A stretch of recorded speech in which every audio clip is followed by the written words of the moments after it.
This is the Outliers Edge podcast, where we champion the leaders who are shaping the next era of humanity by taking them to the edge of their comfort zone so that they can lead us to the edge of what's next.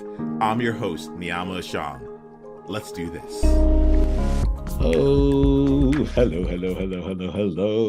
My name is Niiamah Ashong, and welcome to the Outliers Edge podcast. I'm the founder of Outliers Edge, and as in Outliers Edge, what we do is that I have a lot of different things bouncing around in my head simultaneously. I recognize what's happening. I'm gonna let y'all in a little bit onto what's happening with Niiamah's head.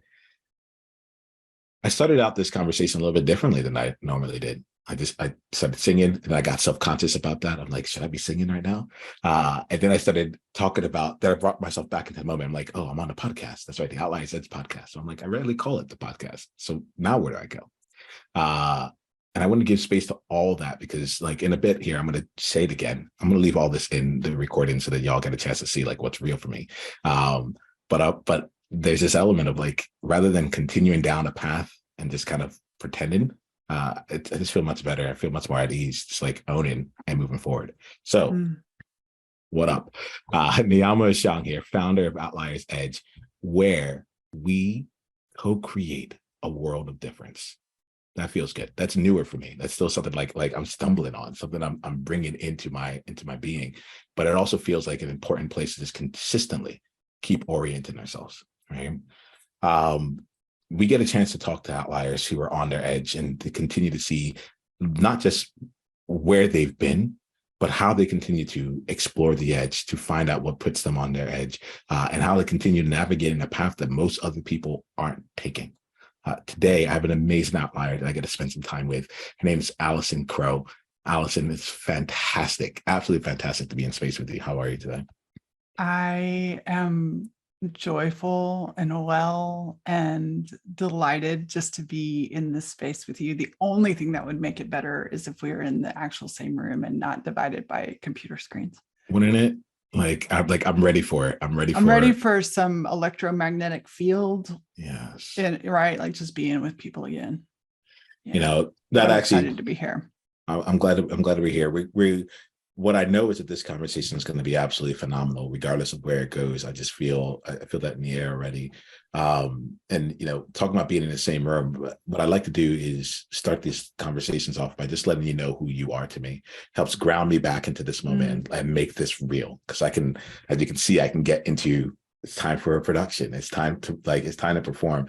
And instead, I think one of the beauties of these conversations that I'm surrounded by amazing people, and it's my goal to share you and how you are and the way that you show up for me with everyone else, because there's something truly powerful around that. That's the only reason I asked you to come on here. So you good with me sharing who you are to me in this current moment? I look forward to it, and I'm going to open and fill my heart with it. All right, awesome. So let me see here. You talked about being in person, and this is what's flooding me right now. I'm thinking about the first time that I met you in person. I had seen you as a leader in other spaces beforehand, typically virtually, with recordings that you had and things like that. So I knew of your name beforehand, and I knew that I'd heard of you. But I remember it as one of the first intensives that I had been at. You came in, and you were almost like in my mind, it was like a guest celebrity just walked into the room, and for some reason you chose to spend some of your time there with our group.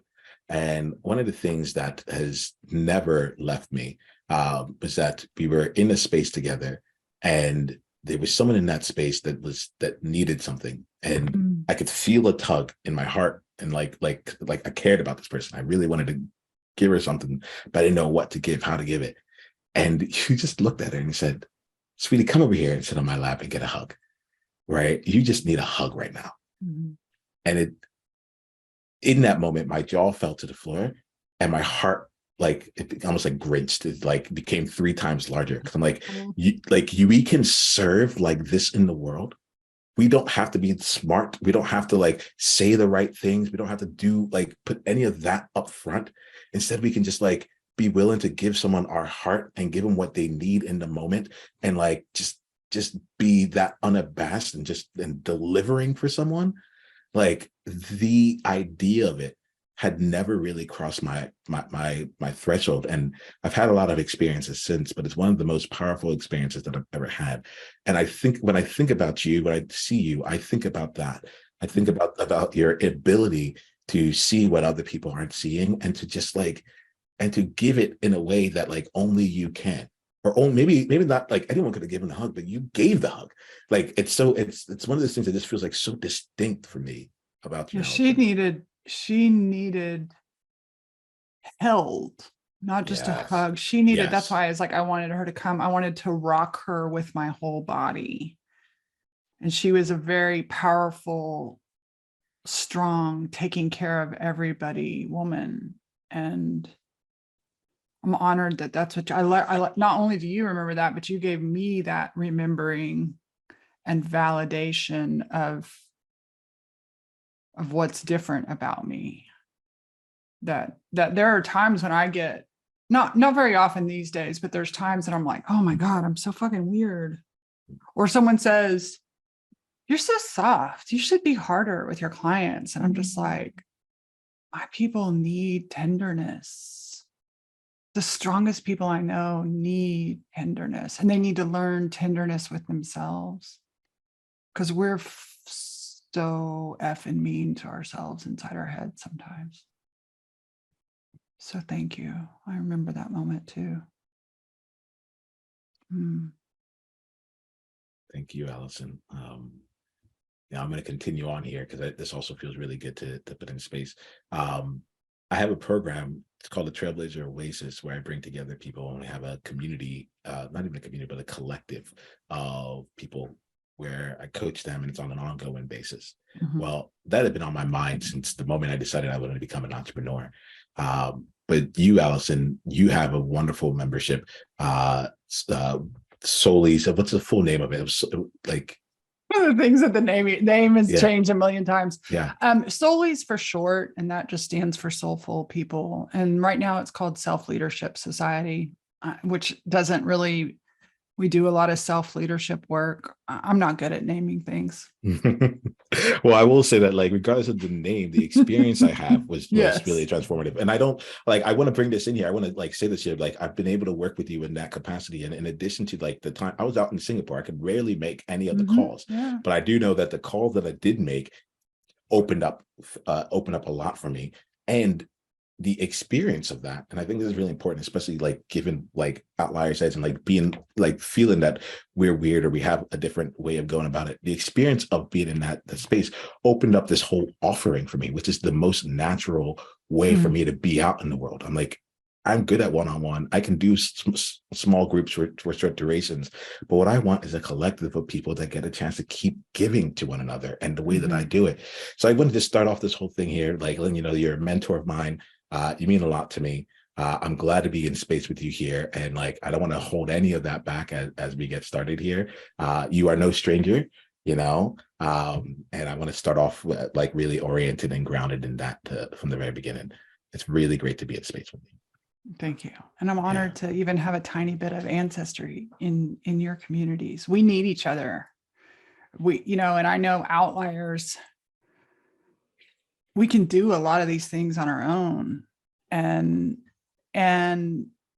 we're better when we step into community with each other. And it's not easy to be in community because all of our shit gets, you know, it's easy to be irritated or feel obligated to like everybody and then you don't, or, you know, there's so much stuff that comes on. But I think that is a microcosm of what's going on out in the world. And so I find it, I actually have been coaching for almost 20 years, and I think it's the most valuable thing is to be showing up regularly in community over and over again. Like you said, where people can give and receive to each other, not just about me, but some of the best coaching that's happened in my community recently. I've had to have guest teachers or student teachers or whatever the last, or coaches or just somebody else facilitate, because I've been out of the office a whole lot with some health stuff, and they've just nailed it. They just, I don't even watch the replays or anything, but it's just so fun to watch somebody else get to stand in their gifts and share with the community. And we especially coming off of these few years where we were, so grateful to have this technology that could keep us going. But I haven't found my groove back out in the world yet. Yes. I haven't found the places where I physically can go. I can lead my people, but I haven't found a place to go as a client or a community member back in regular recurrence again. I'm like over here going, hey, baby, you want to go learn how to mold pottery? Like we got to find some kind of group of people to be around, because this isn't cutting it, even though it's wonderful. I like coming from Singapore, I spent a lot of time in like doing things from an abroad perspective and kind of tapping back into the US here. I'm back now physically and also feeling that I'm like, oh, how can I actually like, there's got to be more than just these walls, no matter how much there's a reach that's going out here. And to that point of like, there's Alice, I got to tell you what I'm thinking. I'm like, if I believe that I'm powerful and I'm coming through just this webcam and microphone, imagine what it's like, what I could be doing, what could be happening in the world if I allowed the essence of me out, like with people, and we got like a more rich experience of everything. There's a part of me that just feels like something is being left behind, and not even left behind. That one I felt, but like I'm not answering my true calling in the absence of that. And so I would agree, because literally I'm going to slaughter the science, but the science is the nervous system impact co-regulation. Like we can co-regulate it with intention, but there's some co-regulation that happens when we're in the presence of other human beings, and that electromagnetic 12-foot field of our heart. Right. Like I look up and I love and adore my husband. And I'm like, you're the only other magnetic field I've been in, unless I'm at Target or the drive-through at Starbucks or whatever. Or that I'm in, like, let's say I gather my people and I'm with my people, but I'm the leader. Right. And so sometimes I want to be the leader, but not being, our nervous systems are suffering. And we can't, so here's where that goes. We can't learn something new. We can't adopt new behavior if our nervous system is in a reactive state or protective state. So being in the room with each other,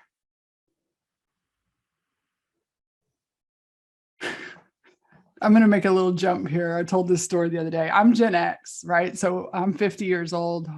I'm actually closer to 51 than I am to 50 now. And Gen X, like, we're notoriously neglected. We raised ourselves. Like by 6, I was, taking care of all my siblings, and I can do anything, like whatever it is, I can do it because I had to. Neglect.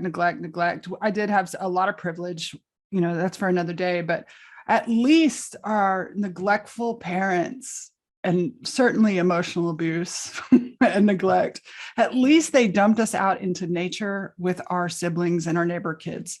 And we had that whole, don't come back until the street light comes on. And I had this realization the other day about how physically valuable and restorative that was for our nervous systems and our hearts. Because we may not have been getting certain things from our parents emotionally because they didn't have the capacity, but we went out to run through the fields and the neighborhoods and sewers with each other. And so I think that's why we didn't completely fall apart, because we had each other's electromagnetic hearts and nature. like, as you say, this is taking me to you're reconnecting me with a part of my mission that I haven't brought to life in a while, which is really around like connection throughout the US. I spent my time in Singapore. I saw more of Southeast Asia than I had like seen all the US, and it brought me to this. It also gave me a chance to like escape the story that is like our country story, right? Especially being a Black man, like it was, I got a chance to experience life as being like closer to like, oh, he's an American who's also Black, versus like being a Black American,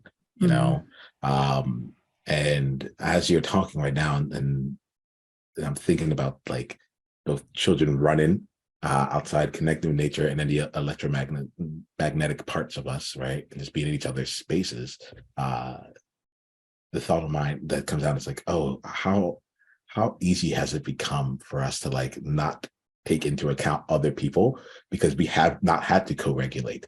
You know, we've been and in the ability in the how do I say it? What's coming through me is like in the absence of having to regulate with others, it becomes even more important that my whatever I need as an individual is taken care of.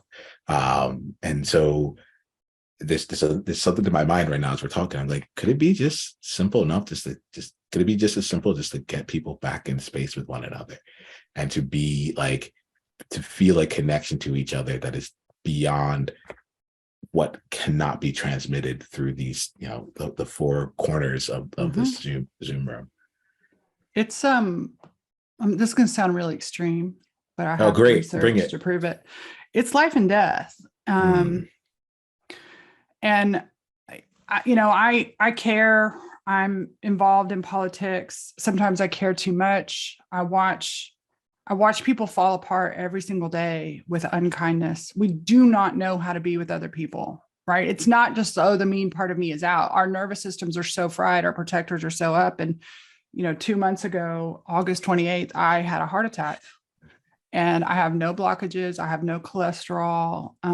They couldn't find any of that, but I was in the hospital for 3 days and I had extremely high, what's called troponin levels. And that's indicative of heart damage. And someone referred me to this book called The Heart Speaks. And I cannot remember the subtitle, but it's something about what it really takes to heal. And it's from a cardiologist in San Diego that's been around for a long time. And she shared lots of stories and lots of data. And one of the stories, I'm going to slaughter it, but the gist is they studied in America heart disease, and there was a zip code that had no heart disease. And the more they studied, they realized this was a community of intergenerational, I think it was inner city Philadelphia, Italian Americans, but they all lived in the same house and a real tight neighborhood, urban neighborhood, but like your aunts and your grandmother lived with you. And they ate Italian food and they drank wine and they smoked cigarettes, but no damn heart disease because they were together as families and in community. And that started changing when we had access to the internet, which gave those kids access to go to college away from home. And within 10 years of that, this study showed that neighborhood now had caught up with everybody else with heart disease. And she has quite a few studies in there, but I'm just really, the world is not going to change. This is the world we live in. We live in a world where we can do this now, but we have got to be so intentional. Because like you said, like, oh, how easy has it gotten to stay in these four walls? And it's liberating and confining at the same time. And so if we really want to stay, and listen, I've become the biggest introvert. And I had a girlfriend come in town this weekend. I've known her for however many years. And she's like, we're just going to go see my niece's college volleyball game. You don't have to come do that. That's boring. And I was like, no, lady, you don't understand. I need to be in somebody else's car. I need to go to a volleyball game, which actually has a lot of action and stimulation. I need to be in an environment I haven't been in. We need the novelty. And that was the most people I've been around. And I've traveled and stuff like that, but who knew volleyball was so popular? But I was like, you don't understand. No, I didn't know any of those people, but like, I need more of this. You have a little one and probably not at like sports or community things, right? But well, nowadays we do. So I used to, yeah. Well, so Allison, I left the short backstory here is that midway through 2020, I started going through my own funk. And the reason for this year, there's a lot of different, I'm a massive extrovert, but for years I've been building myself up in a certain aloneness, right? A certain isolation. And when you talk about like co-regulation versus self-regulation, like I've meditated and doing all these things to show up in the world. And then like lockdowns happened, no access to anyone else. And we were having our first child in September. And so what I ended up doing was that I ended up actually saying, I need to protect my energy. Like, Mhm. you know, like I'm not going to get any new energy in. I need to protect my energy. So I ended up leaving a lot of the groups that I was a part of. Mhm. I ended up like saying, like, it's time to put the focus on like being a father, so on and so forth. Great decision overall, like in terms of like my heart and intent was in the right place. Mhm. But we're about to have our second child in a few months here. And it's like, Mm. I look at it, I'm like, I'm not doing it this way again. Because as I ended up closing things off, it became a lot harder to get back into things. And Mhm. uh the way I look at the reason I feel like so strongly about what you're saying is I feel like my life was saved when I had a conversation with a friend of mine. I'm like, look, I like, as much as we're talking business, as long as we're talking all these different things, I'll be honest, like I'm just not doing well. You know, like Mhm. I remember what it was like, and I was comparing myself to like a 2017 version of me in New York City. Yep. I'm back in the States. Things like it's not Singapore, like because Singapore, I'm no longer in Singapore. I'm back in my own country, and yet like it doesn't. Something's still off. Mhm. I remember this. I used to do this. I used to do that. I used to do that. And he just said to me, he's like, my recommendation, if you're big on community back then, go join some community stuff. Like, and Mm. go, don't even just join some community stuff, like hypothetically, go do what you used to do. Yeah. And that became a big thing for me. I didn't do team sports back then, but I Mhm. was in a competitive a cappella group. Yeah. So actually barbershop, right? So we were top 10 in the world. And now I found here in San Diego, I play beach handball. And it's like this group here is like it's new. There's not a lot of people that play the Yeah. sport, so it's obscure. Once again, I love that Yeah. obscurity. But Yeah. we get to play with we have people regularly from Team USA that will come and play with our team. Our coaches are involved. Like so, it's Yeah. like I'm getting my son involved in soccer to start out with, you know, and it's like just finding. Not only that, I'll say this last part on this year. One of the decisions that I've made when I moved out here was that I'm like, I want to be the mayor of San Diego. And I Yeah. now when I said it, I meant it socially. I promise you, I meant it socially. And someone took me seriously, Allison. Yeah. She's like, oh, okay. Well, if you like, I have a friend who's like a politician in Canada. I can get you two of you together. I was like, wait, hold on, wait a minute. But that level of thinking has shifted how I show up here. And it's made one of those things where it's like, how do I say it? But it's like it's brought me back into community. It's given Yeah. me like another reason, like even if my community is the 4 blocks around me and the parents that are here, like I'm gonna give as though that is all of my city, Yep. you know, and it's given me an opportunity to get back in just connection with the Mhm. world around Yep. me. Yep. Yeah. Yep. And so for people, right? Like, so you chose for yourself. And I was going to say, as your kids start belonging to whatever they belong as a parent, right? You take them places. And so you kind of have like, you have some geographically built in communities, Mhm. and we're empty nesters now. And, Mhm. then after COVID, we've kind of like, we don't have any of those automatic ones. And a lot of mine were in the coaching world, and all that has stopped. Most people haven't, I'm not saying it's not out there, but a lot of my reliable get on a plane and go hang out with my people events where where I don't have to be the leader aren't happening. They got all excited because it's much more affordable to do it on Zoom. And I know I'm going to use this word intentionally, but I'm carrying the burden of, having events in a new economy, less service, right? Like it's a lot of effort. And so I do think I love hearing that. And I love that idea of, I don't want to be the mayor of my town, but I want to find my spots. And for me, it's not even networking work wise. I just want to be around people I like and that like me, and maybe not talk about personal growth. I get, all right, this office, I love this office. It represents a lot. And my friend that came does not own her own business. And so we didn't have any discussions about that. We didn't have any discussions about personal growth. And we didn't have any discussions. So it was just really nice to, I did a quiet no podcast, no self-improvement, none of my inner work practice. I was like, just relax and have some fun and be with Maggie and Al. Her daughter's name's after me. 6'2", 14 years old. Yeah. Right. And I don't want to do that forever, but it made my Monday morning back at work. One of the things I always am working on cultivating is vitality.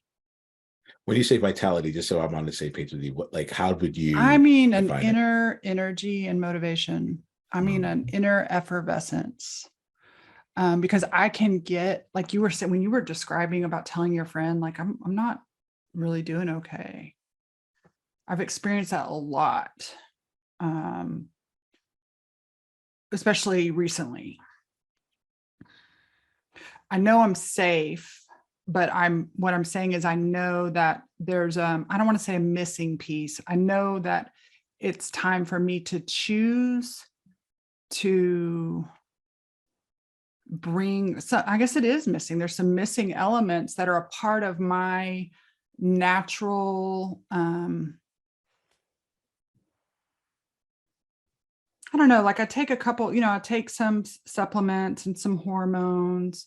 And earlier this year, and I had a heart attack. So I was taking some medicine after that. And for a while, I was just feeling off. And one of my friends was like, are you taking magnesium? And she said, yeah, stop that. And I stopped taking the magnesium and I felt like totally different again. Right. So there's something in my unique, like all the little portions of things that bring me, I don't even want to say optimal, right? I'm not trying to be a high performer, but just that bring me to my joy above neutral, right? Sorry, I was smiling because you're like, I'm not trying to be a high performer. I'm like, I don't think you could help it if you tried. Well, I know, but you know what I'm saying? I'm not like, get up at 5 a.m. and read your Bible and do your, I'm not trying to like master any of this other stuff, but I do want to feel good. And so I'm like, what are the nurturing practices? And I'm like, well, I'm doing this and I'm doing this and I'm doing this. And hell, I had a heart attack and I can say like, my cholesterol's fine. Y'all aren't going to find anything of that. And what it really is the amount of time I'm missing community, right? And so community is not going to come knock on my door. Even tonight, my husband, right before this call, he was like, it's a Halloween. And I was like, and I'm not concerned. No one's coming to my door. First of all, they know we're liberals and we're a red dot or a blue dot in a red seat. So they know we're liberals. Second of all, they all do their little, they have their, Halloween is different. You don't go to every house. You go to the high school and you do trunk or treat, or they have their system set up. They're not coming. I'm not worried about it.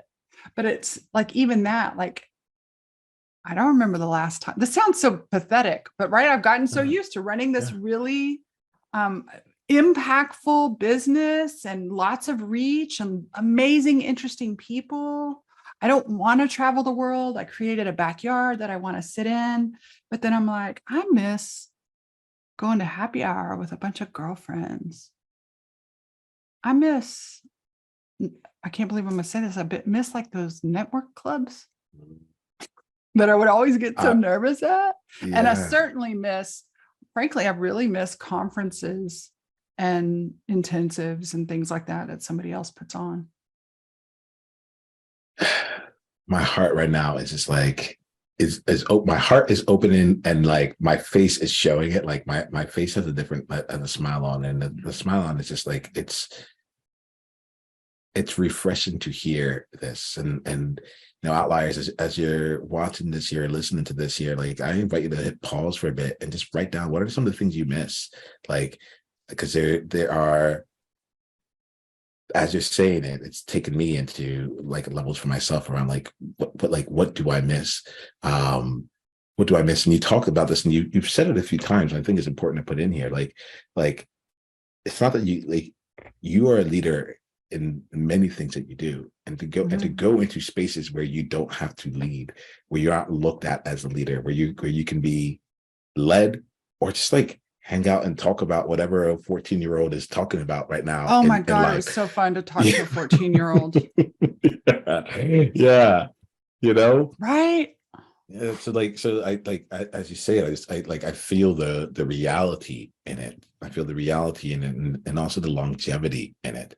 I just spent this week watching my friend do an Ironman World Championships for the half marathon.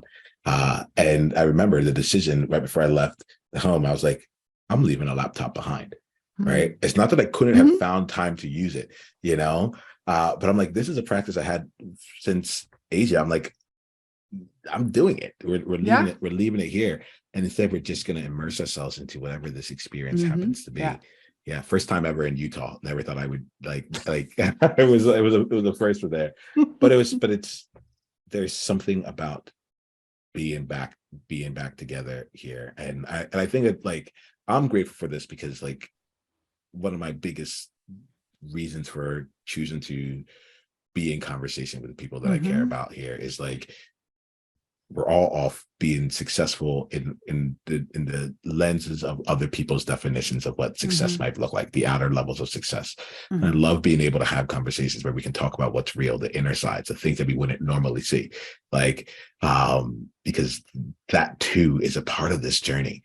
That too is a part of the journey, and there aren't often spaces, and like you had said earlier, I haven't found like the people that you go to lead you. And I've been looking, I'm like, where are other spaces I can go to where I can feel as good as I used to feel, where I feel like there's a level of depth or a level of connection and so on and so forth as I used to feel in other people's spaces. And as we're talking, I realized one of the shifts that happened for me post Singapore was I created a level of unbelonging. My number one fear is being alone. And I am a master at actively creating aloneness as well as passively creating it. I create separateness. Yes. So like I'm now starting to take note of where that is. And one of the ways that I was creating that was that I was waiting for someone to like invite me. So I would sit there and like just watch and consistently create the story and reinforce the story about why I wasn't invited. And this time around, and I think this is part of why the mayor part feels really right. It's a path that I can go. Whether or not I ever hold office is irrelevant. What I do love is like, I'm like, well, if I was going to be mayor, it would be because all these people already know me. They've had experiences with me over the years. When you say because it's easy, tell me that right there, because you just said the thing that's like underneath all the other stuff. So go ahead. That's what the volleyball, like when I was like, I have not seen a volleyball game since high school, and I didn't have the guts to play volleyball because it was hard, and I'm still not good at volleyball. But I played basketball because I was the best at it. Right. It's one of the reasons why I'm a little reluctant to connect in my community. And I want to drop a little pin in here real quick. Yeah, please. Because I want to acknowledge people listening or watching who I made choices back in December. I'm sorry. In December, I lost one dog. I was like, oh, it's going to be my 50th year. This is the year I'm off the roof and And I got home from my 50th birthday party, and one of my dogs had heart failure. And then as soon as we got him taken care of, he's still alive. We never expected him to live this long. Another one was diagnosed with cancer. That was a misdiagnosis, but already I was like, well, I'm going to take care of my dogs, and I'm going to be here during this end season of their life. And then my dad had a stroke while I was leading an event. My biggest fear came true. I looked at my clients. I said, I got to go. And I left them for the rest of the weekend. And then I spent the next 5 months helping my parents. So I told my clients in May, I said, I am serving current clients and serving my family, and I'm not selling anything, and I'm not doing this. So I actually chose, right? Like kind of like you did with your child, like I chose what my resources were. And I just want to acknowledge the people that sometimes have seasons. I call it chop wood, carry water, right? Where it is the duties we choose, right? I chose to not be jet setting. I chose to say, not right now. My husband and I have made a decision not to really travel until this one dog passes. And we could go on and all these things, but I just want to acknowledge that sometimes people's life circumstances, not that we're victims of them, but it's how we I want to be the daughter that was there to help my parents. I want to be the dog mom to this soul dog that is just attuned with him and make sure he's, his senior years are just as good as the young years. And so, right, like sometimes it's we're sucked into a behavior pattern. We're like, oh, I'm missing something. And then other times we're actively choosing because something else on our plate is important. Is it our favorite thing? No. Is it a pain in the fucking ass to help your parents move out of their house at 53 years and all the family stuff come up? No. But I chose it. And so I'm allowed to have whatever I have, but I have the grief of what I'm missing, but I also know I chose. And so now as I come back, it's like, okay, my parents are safe. Now that I notice that I'm missing those electromagnetic fields, how will I be intentional about bringing this back to my life? And then this other little pin I want to drop because a girlfriend said it to me after my heart attack. Because after a heart attack is a heart attack, but then the doctors don't tell you about the emotional, like you're literally naked emotionally. And I don't have words for it. And I can normally explain so much. And I couldn't actually talk or see, people would reach out and texting was fine, but I needed that distance. And so finally one day, and I'll be real honest here, I was listening to NPR and they were sharing something about Trump and Republicans. And I was like, I'm sick of this. I hate Republicans. And immediately I said, call Kay. And Kay is a friend I've had for 20 years. And Kay is a Republican. She's very quiet about her politics. But I was like, I refuse to be in this car with hate and NPR.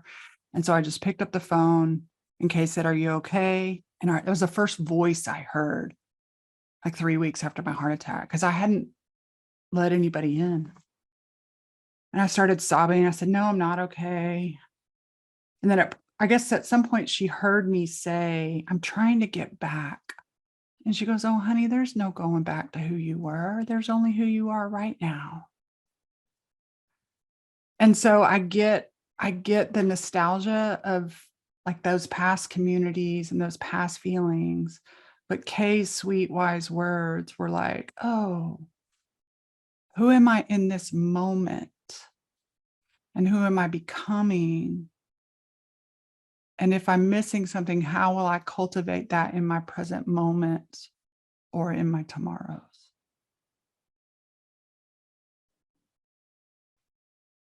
I want to let that sit. I recognize. I want to give this a breath of space.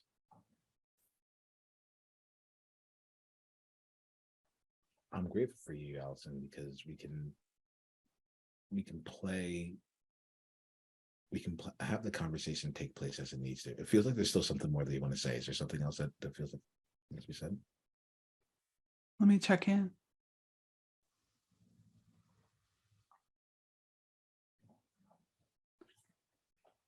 Well, I imagine there's a lot of us, right? Like the going back to who we were before, but this is the world we live in today. And I mean, please grieve what we no longer have that we miss. I think grief is one of our biggest, it's been one of my easiest to push away, but I'm spent the summer grieving. Well, I didn't grieve, grief did me. Mm. And, but right, we like, just like the language, right? A world of difference. The things we name our programs are trying to, we're always evolving. And of course it's comfortable to reach what was. And so just honoring, I don't know, what I'm connected to is not even my own words or even what's between us, but that there are listeners out there that are longing for something, and to honor the grief, but also you're not alone. And like, and I don't want there to be any shame. This is the world, because we do that. We're like, you should be fucking grateful what you have. Mm-hmm. No, I'm sad. I'm not okay. I'm safe, but I'm not okay. And maybe you don't have I didn't have the capacity. I didn't have the physical I know what I need, but I don't have the physical stamina to go get it. And so I just want to recognize that in between some of these, like, whoa, this really good soundbite is the humanity of having a fried nervous system or family burdens or economy right now. Lee, or dog licking and tooting right behind you. Hey, Lee. Yeah.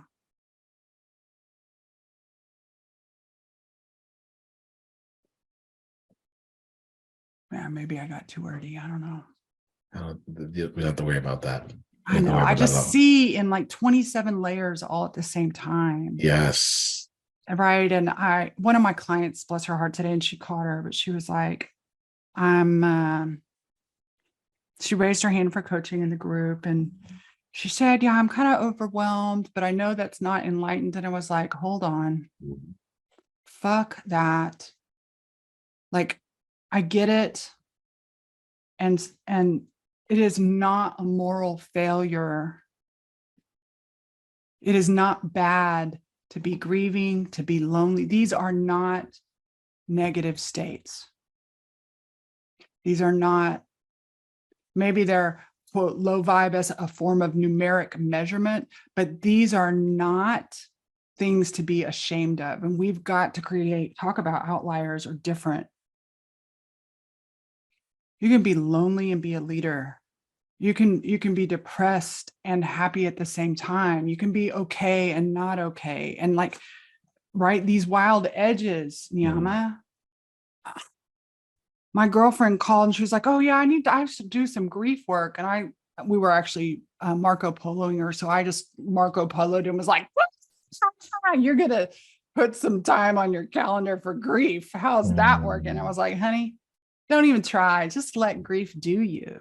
And we're so used to shoving it in. What comes to mind is literally the container store, right? You like walk in and there's all this glass and plastic that organizes everything. And that is not a real closet, much less real life.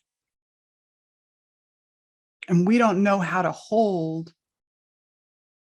the quote mess. And the mess is absolutely normal and everywhere, and everybody's ignoring it or pathologizing it.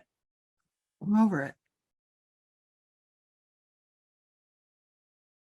And so if somebody listening's life is a mess, or they're having to take care of their sick mother or brother or family, or taking their kids to, my sister has long COVID. She has 3 doctor's appointments for a week for the last 2 years. And she did get out of a toxic workplace, but like, people are dealing with everyday circumstances that sometimes in the coaching world, we're like, look at my Lamborghini that I rented in my house in Amalfi Coast. You ain't own that shit. That's a vacation, bitch. Come home and tell me what your real life is like. I don't care what your rental Airbnb pictures look like. I want to know what the wild edges of your life are really like.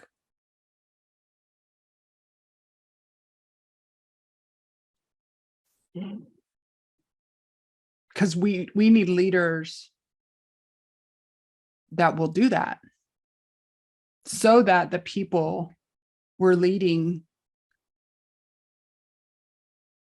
realize it's normal. We're trying so hard to not be human, and it's killing us. We're trying so hard to not be human. And you talked here, I brought up the world of difference, and how that's been taken on me as like a mission, a mantra right now. You said you have one right now that's really playing for you. I know it has something to do with wild edges. What is it right now? The wild edge of being human. Yeah. I am grateful for you, Allison. I'm grateful that you bring in the wild edge, all your edges into space here. The conversation we had here, we're going to start wrapping it up for today, but like, I'm deeply appreciative of you, because like in a bit, I'll let people know, I'll ask you about how people can go into your world and experience things here. And what I'm like appreciative of is, it's like, I just know how, like, I get how much of a badass you are, really, I do. And in the same breath, to be able to just be in, like, to be complete and whole and full in this moment and bring in the fullness of life from there, right? To, like, I don't often get to go and be in space. Like, it's one of the things that's most difficult about both authenticity, joy, co-creation. There's an element of this that always feels like it needs to be what's coming next, or at least the way that people experience it. And I'm a pretty happy person and separate to joyful, but I'm like, there's a lot of, like, quote unquote positive energy that comes through me. And I love being able to be in the positive energy of grief, in the positive energy of missing something, and I'm really grateful for you for taking the time to just put the pins where they needed to be, and to co-create this experience in a way that's like, and let's see this thing from as many different angles, as many different positions as we can. And there's so many different ways to keep holding it. I'm grateful for that, because you talk about seeing 27 different levels or layers all at once. I tell people all the time, I'm like, I see in multiple dimensions. Like, I have multiple dimensional conversations. Like, and there's the one that you think that we're having, and there's all the other conversations, all the other dimensions of the conversations as well. And so I could feel you addressing some of the other dimensions in here simultaneously. And I appreciate you for what you do, and how, like, this entire conversation was what you said, and we also just brought it into focus, into focus, the element of choosing it, the element of, like, it's not just happening to us. We've made conscious choices, and to be powerful in that, regardless of, I don't know how to finish that sentence, but it's like, to be powerful in that, even when it may not feel powerful, or feels like other things are coming through. So, hey, sloppy choices, restful choices, like, right, there's this thing of, like, I'm so powerful, I choose, I have clarity. Man, yesterday I chose to sleep all day long. Right? Like, the choice doesn't have to have a yellow smiley. Right? Like, just whatever the choice is, let it be real. And if you're not inspired to make a choice right now, that's okay too. Resting until that, because a lot of leaders are tired. oh yeah, They're disorganized internally, and they're confused, because they're like, I normally have this stamina and this energy, but our nervous systems have been beat to hell over the last 3 years in all different ways. And so, like, slow, steady, moment by moment. Great. I'm so glad that people have, like, I'm going to create this big next thing. And you asked me how. I'm like, today, right here, right now, I am well. It is well with my soul. My body is well today. Tomorrow could be different. I don't know. I am here today. so I feel like that's a good place for us to wrap up this part of the conversation. Yeah. Right. And we're going to invite in two other things here. I have two questions for you as we end. Allison, I thoroughly enjoy being in your world. There are going to be others who would like to be in your world as well. For those that want to make that decision and to make that choice, what are the better ways that they can do that? So I'm going to give a business tip along with this. Yeah. I would love if you opted into my address book. I know that people think that email lists are dead, but that is my love book. I consider it an address book, and that is where not to miss anything. I'm not saying you have to read everything, but an opt-in. I have a podcast called The Wild Edge of Being Human. And on December 6th, my book is coming out, and it's called, what is my book called? Unnamoured. And how I'm finding home in the wild edges of being human. And I'm really, really proud of this book about learning how to welcome all parts of us and be with our protective devices, not get rid of them, not fix them, but really be with them compassionately. And so all of that is at AllisonCrow.com. And I do have my coaching membership. It's by application. We're really curating members. It's always fun to follow on social media. I share my heart and show my work a lot on Facebook and Instagram. Or just send me an email. Perfect. I want to make sure that like whatever pathway works for someone to enter your world, there are multiple paths here. I look forward to the book. When the book comes out, let's talk again. Or as it's coming up here, like put me on your team to like help bring it out into the world, so on and so forth.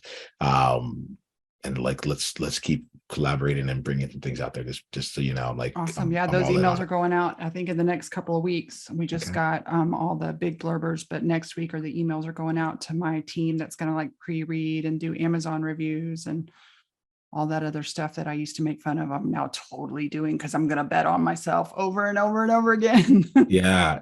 We should have another conversation another time around that. Yeah. Around like the betting on yourself part and because I'm in that too. Part of the reason I'm choosing the world of difference right now and hearing you talk about the wild edge of being human is taking me there. Like it's because I want to play this game differently than what I've done, and there's something about creating a world around that. Yeah. Okay. So we're at the top of our hour. What I'm going to do here is just leave you with one last gift. If there's one message that you could leave for a future Allison Crow, right? Someone that will come in later on that needs to hear something about the wisdom that you have right now. What's that message that you leave for her? For a future Allison Crow, or for somebody out there that's nope. For you, it might be years down. It might be tomorrow. For you to come I'll back tell you exactly what it is. Yeah. It is, darling. You are so prone to forgetting. Remember. You'll forget again tomorrow, but remember, and set your world up so that you remember instead of forget.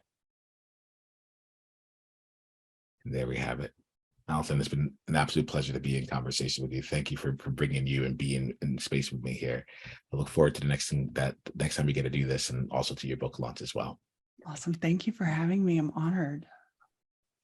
We're just getting started. Take 10 seconds to think about your greatest insight from today's conversation. And if you're ready to go and bring this to a deeper, more applicable level for you, come and join us in an upcoming masterclass. Go to outliersedge.com/masterclass to be coached live and to bring your aspirations, your goals, and your challenges and have them handled in real time. This is high flame, high impact, high transformation. Go to outliersedge.com/masterclass and come experience your next level of leadership.